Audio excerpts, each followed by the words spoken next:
आज आपण महाराष्ट्रातल्या आणि सर्व गडप्रेमींच्या अगदी आवडीचा किल्ला आणि तितकाच जोखमीचा किल्ला हा लिंगाणा, या लिंगाणावर आज आपण ही आरोहण मोहीम यशस्वीरित्या पूर्ण केलेली आहे. तसं म्हणाल तर लिंगाण्याचं महत्त्व असं आहे की हा जसा रायगड राजगृह तसा लिंगाणा हा कारागृह.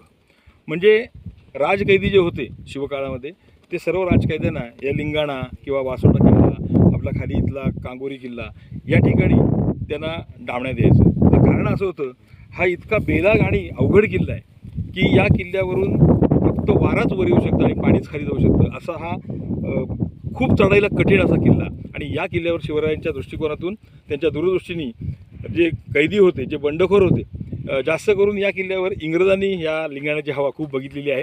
कारण या ठिकाणी खाली एक किल्ला आहे, त्या किल्ल्याच्या मागच्या बाजूला संपूर्ण कारागृह आहेत आणि त्या कारागृहामध्ये त्यांना डांबलं जायचं. नंतर मग शिड्या काढून घेतल्या, दोर काढून घेतले का वरचा कैदी वरच राहायचा, त्याला कुठेही पळण्याला जागा मिळायची नाही. आणि जर एखाद्या कैद्याने पळण्याचा प्रयत्न केला तर त्याला त्याचा जीव गमवावा लागायचा.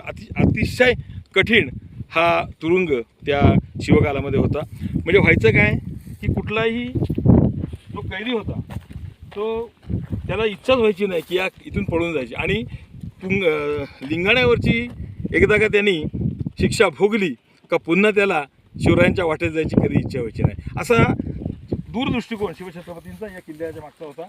आणि म्हणून तर हे स्वराज्य उभं राहिलं आणि शत्रूंना शिवछत्रपतींनी या शत्रूंना सर्वांना बेचिराग केलं. हे त्याचं कारण हेच होतं की कोणी त्यांच्या वाटेत जात नसे. त्याचं कारण की ह्या अशा शिक्षा, कठोर शिक्षा त्यांना भोगाव्या लागायच्या. अन्न पाण्यापासून तडफडून कधी कधी ते मरायचे, अशी त्यांची अवस्था व्हायची. आणि ही जबरदस्त शिक्षा, एकाने जर का गुन्हा केला